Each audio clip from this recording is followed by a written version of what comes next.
오늘의 주제는 혈당량 조절입니다.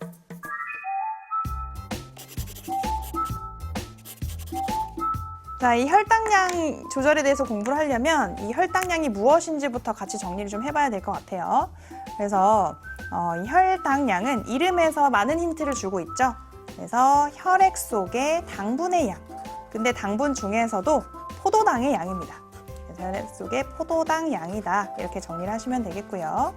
그런데 이 포도당의 양이 많아도 문제가 되고 적어도 문제가 돼요.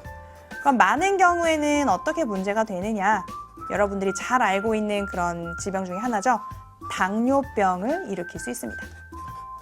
그래서 필요 이상의 포도당이 너무 많이 과잉으로 축적이 되다 보니 우리 오줌으로 이 포도당이 빠져나가는 그런 병을 당뇨병이라고 얘기를 하고요. 그 다음에 포도당이 너무 낮은 경우에도 저혈당 쇼크라는 위험한 상황에 빠질 수 있어요. 그렇기 때문에 이 혈당량을 일정한 상태로 조절하는 것이 굉장히 우리에게 중요한 숙제 중에 하나입니다. 자, 그럼 어떤 방식으로 조절하는지를 간단하게 한번 설명해 볼게요. 자, 이게 우리 혈액이라고 봤을 때 예를 들면 이만큼의 혈액에는 5개 정도의 포도당이 돌아다니는 게 정상적인 양이다 라고 가정을 해보겠습니다. 그럼 포도당이 이 정도 존재를 해야 되는데 예를 들어 포도당이 여기에 5개 정도 더 들어왔다. 그러면 너무 많아졌잖아요. 그러면 과잉 상태라서 위험합니다. 그럼 얘를 빨리 포도당의 양을 적게 만들어줘야 되는데 그 과정은 있는 포도당을 없애는 게 아니고 포도당을 다른 형태로 전환시키는 거예요.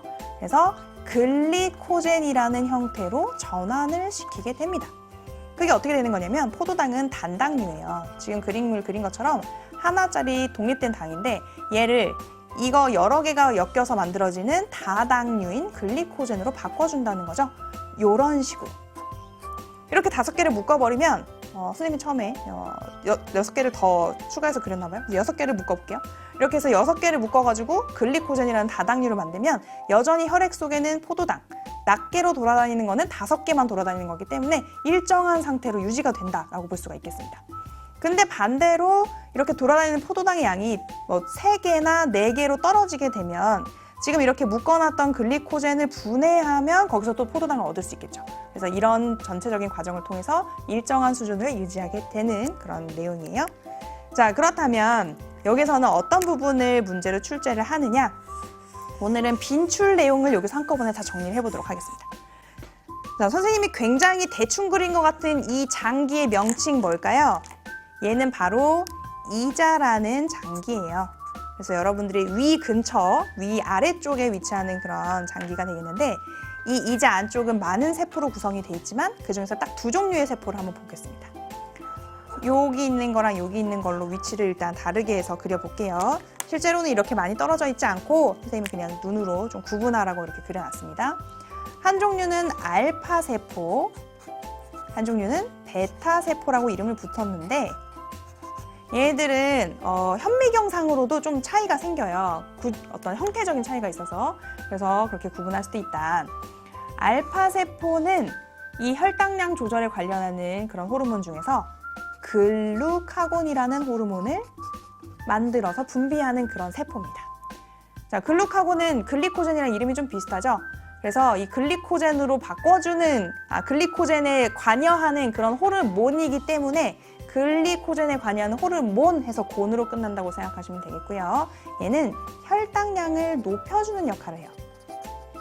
낮을 때 높여주는 역할. 그렇다면 어떻게 하면 높아져요? 글리코젠을 분해하면 되죠. 글리코젠을 분해하면 거기서 포도당이 낱개로 따로 떨어져서 돌아다니게 되기 때문에 이렇게 만들어주는 작용하는 것이 글루카곤이라는 호르몬이고 걔가 알파세포에서 만들어져서 분비가 됩니다.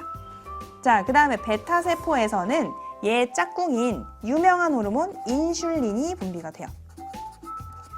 혈당량을 높이는 애가 있으니까 혈당량을 낮춰주는 애도 있어야 되겠죠. 그래서 혈당량을 낮추는 호르몬이고 얘는 어떻게 하면 낮아져요? 포도당을 엮어주면 되겠죠. 뭘로? 글리코젠으로. 그래서 이렇게 해서 따로 낱개로 돌아다니는 애들을 줄여주는 역할을 하는 것이 인슐린입니다. 그래서 이 명칭 자체가 워낙 중요하기 때문에 다시 한번 좀 보세요. 그래서 알파세포에서 만들어내는 글루카곤과 베타세포에서 만들어내는 인슐린입니다. 자, 그리고 각각의 이 과정은 얘는 고분자를 저분자로 쪼개는 거니까 분해라고 볼 수 있고 다른 말로 표현하면 이화작용이라고 할 수가 있겠죠? 자, 그 다음에 이거는 하나의 저분자를 더 고분자 상태로 만드는 거니까 합성이라고 표현할 수 있겠고, 그리고 동화작용의 일종이라고도 볼 수 있겠습니다. 이렇게 해서 과정을 정리를 해볼게요. 자, 그 다음에 많이 물어볼 수 있는 포인트 중에 하나는 이 각각의 세포에서 얘네들을 분비하도록 그렇게 명령을 주는 경로가 어떻게 되느냐에 대해서 많이 물어봅니다. 자, 일단 알파 세포에 명령을 내리는 경로는 교감신경을 통해서예요. 우리 자율신경의 두 종류가 있죠. 교감신경과 부교감신경이 있는데 이 알파 세포에 영향을 주는 것은 교감신경입니다. 자, 그 맥락을 한번 보세요. 지금 포도당이 계속해서 필요한 상황인 거죠. 그래서 포도당을 만들어야 되는, 혈당량을 높여야 되는 상황입니다. 예를 들면 계속 달리기를 하고 있다든지 싸움을 하고 있다든지, 그래서 계속해서 세포 호흡을 빠른 속도로 하고 있기 때문에 포도당의 농도가 계속 떨어지고 있고 계속 높여줘야 되는 상황이라고 볼 수 있는 거예요. 그런 상황에 관여하는 것이 이 교감신경입니다. 그래서 교감신경이 알파세포에게 일을 하라고 명령을 내리면 글루카곤이 분비되면서 포도당의 양을 만들어내는, 포도당의 양을 높이게 되는 그런 조절이 일어나게 되는 거죠. 자, 반대 과정은 당연히 얘랑 기량작용을 하는 부교감신경이 할 것으로 예측이 가능하죠. 부교감신경이 베타세포에 자극을 주게 되면 거기서 인슐린 분비가 늘어나게 되고요. 그러면 포도당이 지금 많은 상황에서 포도당을 다른 형태로 저장하게 됩니다. 그런 상황은 언제로 생각해 볼 수 있냐면 식후, 밥 먹은 직후로 한번 상상해 보세요. 그러면 소장에서 많은 양의 포도당이 흡수되겠죠? 그런 상황, 소화가 잘 되고 있는 상황에는 부교감신경이 작용을 하게 되잖아요. 그래서 그런 상황에서 혈당량을 낮추는 것까지 같이 책임을 진다, 이렇게 생각하시면 되겠습니다. 자, 그러면 오늘의 혈당량 조절 내용은 여기까지 마무리를 하고요. 다음 시간에 다른 주제로 만나도록 할게요. 안녕!